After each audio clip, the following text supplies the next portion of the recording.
Hello friends, welcome to my channel अनसुनी बातें with Manu. आज मैं आपको एल्बर्ट आइंस्टाइन के बारे में कुछ अनसुनी बातें बताऊं। एल्बर्ट आइंस्टाइन का दिमाग कहाँ से इतनी ऊर्जा को वहन करता था और कैसे उससे अपने इन विचारों में पेश किया करता था। शायद आप में से काफ़ी कम लोग ये जानते होंगे कि एल्बर्ट आइंस्टाइन की मृत्यु के बाद जब उनका दिमाग निकाला गया था तब उसके 200 टुकड़े करके किए गए और उनकी आंखें अभी तक संभाल कर रखी गई हैं। आइंस्टाइन को लेकर बताया जाता है कि उनका सिर जन्म से सामान्य के मुकाबले कुछ काफ़ी बड़ा था। उस समय तक डॉक्टर्स और विज्ञान में इतना विकास नहीं हुआ था कि इस बात का पता लगाया जा सके कि आखिर ऐसा क्यों था। वैसे बताया ये भी जाता है कि आइंस्टाइन को इस वजह से कोई दिक्कत थी भी नहीं। शायद ही कई लोग जानते होंगे कि आइंस्टाइन को बचपन में असामान्य बच्चा माना जाता था। बताया यह जाता है कि आइंस्टाइन एक बहुत ही शर्मीले बच्चे हुआ करते थे। इतना ही नहीं, उन्होंने 4 साल की उम्र तक एक शब्द तक बोलना भी नहीं सीखा था। 9 साल की उम्र में पहली बार उन्होंने बोलना शुरू किया। इसके अलावा ये बात हर किसी को बताई जाती है कि आइंस्टाइन को बचपन से ही नालायक बच्चा कहा जाता था।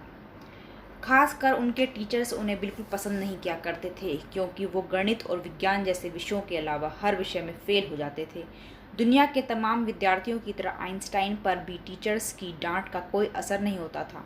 उनकी मृत्यु के बाद पैथोलॉजिस्ट डॉक्टर थॉमस ने आइंस्टाइन की मर्जी के बिना ही उनकी खोपड़ी से दिमाग चुरा लिया।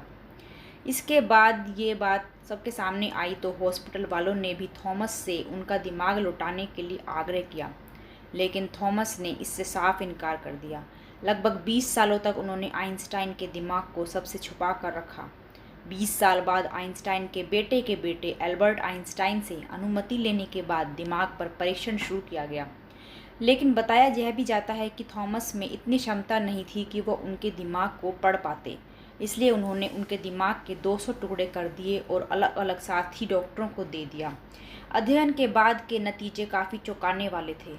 थॉमस के इस पागलपन के लिए उन्हें अस्पताल से भी निकाल दिया गया, लेकिन थॉमस का प्रयास व्यर्थ नहीं गया।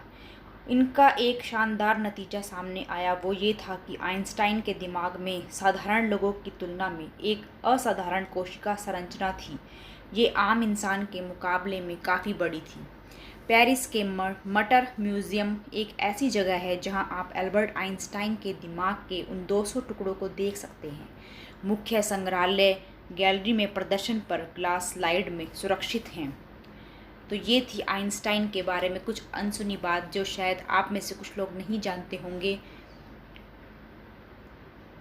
अगर आपको मेरी ये वीडियो अच्छी लगी हो तो प्लीज़ लाइक करें, शेयर करें और ज़्यादा से ज़्यादा हो सके तो सब्सक्राइब भी ज़रूर करें। Thank you for watching. Thank you.